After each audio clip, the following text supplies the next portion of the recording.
Bonjour à tous, bonjour Aurore Berger. Bonjour. Alors avant d'en venir bien sûr à cette journée des droits des femmes en ce 8 mars, un mot sur l'hypothèse d'un référendum le jour des élections européennes, une hypothèse qui serait toujours sur la table selon nos confrères du Figaro. Un référendum pour sortir du grand débat en même temps que les européennes, bonne ou mauvaise idée ? Le référendum, ça n'est jamais qu'une modalité de consultation des Français. Moi, je pense qu'à l'issue du grand débat, il y a plusieurs modalités qui peuvent exister. Un débat parlementaire déjà va exister, 1er, 2 et 3 avril. Après, est-ce qu'un référendum, moi je trouve que ce serait une bonne idée. On a donné la parole aux Français le jour pendant des plus de 2 européennes. mois. Après, est-ce qu'il faut le connecter ou non aux européennes ?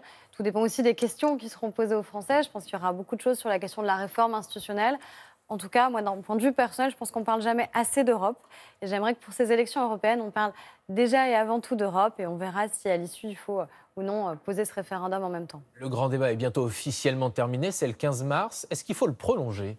En tout cas, c'est une demande très forte. Moi, dans tous les grands débats que j'anime, j'en faisais encore un hier soir à Aufargis.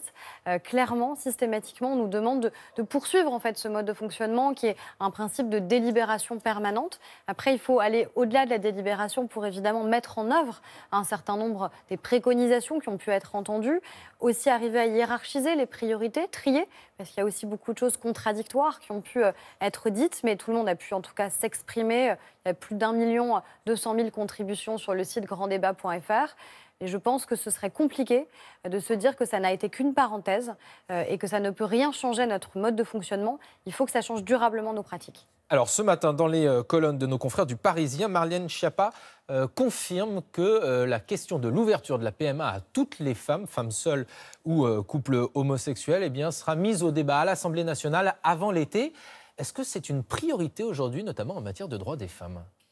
Je pense que c'est une question d'égalité. C'est à la fois une promesse présidentielle et législative que nous avons portée de dire que toutes les femmes doivent pouvoir accéder à la PMA parce qu'aujourd'hui, il y a une rupture d'égalité entre certaines femmes qui peuvent y avoir accès parce qu'elles sont en couple hétérosexuel et puis des femmes qui, elles, sont privées de cet accès à la PMA. Est-ce que c'est une urgence ? Mais vous savez, dans ces cas-là, il y a beaucoup de choses qui passeraient à la trappe parce qu'on considère qu'il y a toujours des questions qui sont plus importantes. Évidemment qu'on a beaucoup parlé, et c'est normal, de la question de la justice sociale, de la justice fiscale, de la question du pouvoir d'achat. Mais quand vous subissez dans votre quotidien, presque dans votre chair, une rupture d'égalité parce que vous ne pouvez pas avoir accès à la PMA, pour vous, oui, c'est une question prioritaire. Et moi, je ne veux en tout cas pas qu'on donne le sentiment qu'on repousserait ce débat parce qu'on aurait peur qu'il puisse exister. On n'en a absolument pas peur. On est au contraire enthousiaste. Puis d'ailleurs, les révisions de loi bioéthique, ça va bien au-delà de la question de la procréation. C'est toute la question de la santé numérique, notamment la question de l'intelligence artificielle. Ça a beaucoup d'implications.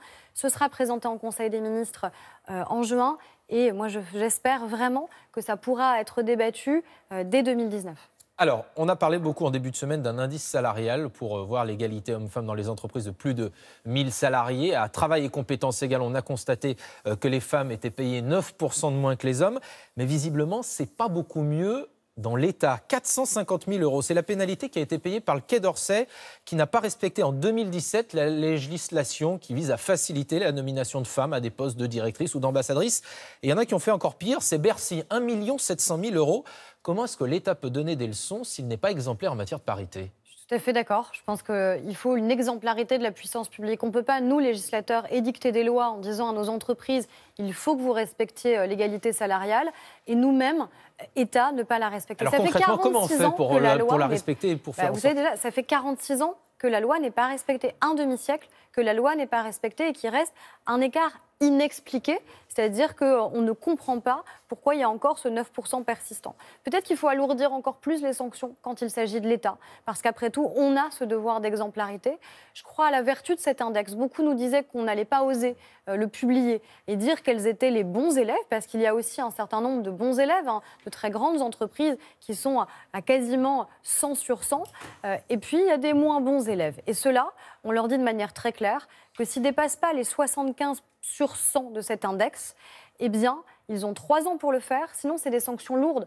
Quand vous avez à payer 1% de votre masse salariale en sanctions financières, vous réfléchissez à 2 fois au fait de ne pas rémunérer une femme comme elle devrait l'être, c'est-à-dire au même niveau que les hommes, à compétences égales. Alors, quand on regarde les responsabilités politiques de la majorité, alors vous êtes porte-parole de La République En Marche, mais Emmanuel Macron, c'est un homme, le Premier ministre aussi. Le président de l'Assemblée nationale, idem. Pareil pour le président du groupe de La République En Marche. C'est ça la parité selon La République En Marche? La parité, moi, c'est ce que je dis au quotidien dans mon groupe parlementaire. On a 49% de femmes et 51% d'hommes. Mais les postes de responsabilité. Rappelez-vous, quand il a fallu remplacer François de Rugy à la tête de l'Assemblée nationale, beaucoup ont dit « Allez, c'est le tour d'une femme. Il faut une femme à la tête de l'Assemblée nationale. » Et ça a été un homme. Eh bien moi, je crois surtout qu'il faut mettre les meilleurs au poste à responsabilité. C'est-à-dire que vous êtes en train de nous dire que les meilleurs ne sont pas des femmes? Mais pas du tout. Il se trouve qu'il y a eu un vote. Moi, je ne veux pas qu'il y ait une discrimination positive qui ferait qu'alors que nous sommes un groupe paritaire, il faudrait réserver systématiquement des postes aux femmes. Et ce n'est pas ce qu'on a fait. Et on a fait en sorte que sur les autres postes à responsabilité, ça s'est fait naturellement. Quand on a des postes de présidente de commission, et c'est des choses qui sont importantes à l'Assemblée nationale, eh bien, nous avons autant de femmes que d'hommes. Vous concédez que vous n'êtes peut-être pas encore et je pense qu'il faut aller plus loin. Et vous savez, on a fait ce travail cette semaine. C'est satisfaisant le bilan jusqu'alors sur le plan politique pour vous? Je pense qu'il faut aller au-delà. Notre collègue Claire Pitola nous a présenté, nous en réunion de groupe, notre bilan. Qu'est-ce qui fonctionne, qu'est-ce qui ne fonctionne pas? Ce qui fonctionne, c'est qu'on est un groupe paritaire.